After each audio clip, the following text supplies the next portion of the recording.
हनुमान जी को हराने वाले 5 योद्धाओं की कथा भारतीय पुराणों और लोक कथाओं में वर्णित है। हालांकि यह स्पष्ट रूप से हराना नहीं, बल्कि विशेष परिस्थितियों में हनुमान जी का परास्त या असहाय होना दर्शाता है, जो उनकी विनम्रता, मर्यादा और प्रभु श्रीराम के प्रति भक्ति को प्रकट करता है। पहले योद्धा है भगवान राम स्वयं, जिन्होंने एक बार हनुमान जी को यह शिक्षा दी थी कि शक्ति के साथ संयम भी आवश्यक है। यह प्रसंग उस समय का है जब लक्ष्मण मूर्छित थे और हनुमान जी संजीवनी बूटी लेकर आए थे। तब उन्होंने अपने तेज से संपूर्ण लंका को जला दिया था और राम जी ने उन्हें संयम की सीख दी। दूसरे योद्धा हैं भरत जी, जिन्होंने बाल्यावस्था में उड़ते हुए हनुमान जी को शत्रु समझकर बाण से घायल कर दिया था, जिससे हनुमान जी बेहोश हो गए थे। यह घटना उनकी असाधारण शक्ति के बावजूद उनकी विवेकशीलता और सम्मान की भावना को दर्शाती है, क्योंकि होश में आने पर वे भरत जी को प्रणाम करते हैं।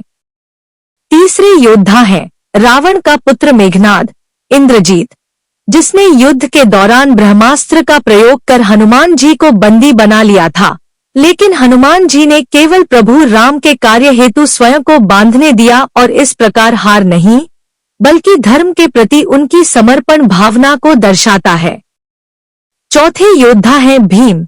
महाभारत के समय का एक प्रसंग मिलता है जब भीम और हनुमान जी का सामना हुआ था।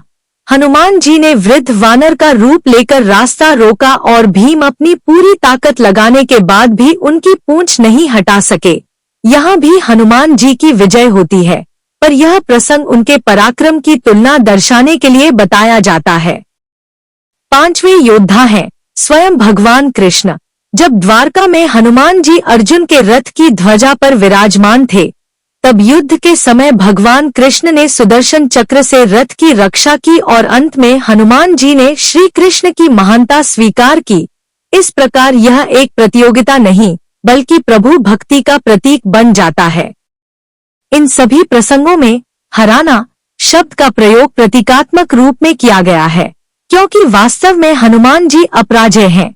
वे केवल भक्ति, धर्म और मर्यादा के कारण कभी कभी पराजय की स्थिति को स्वीकार करते हैं, जिससे उनकी महानता और अधिक उजागर होती है।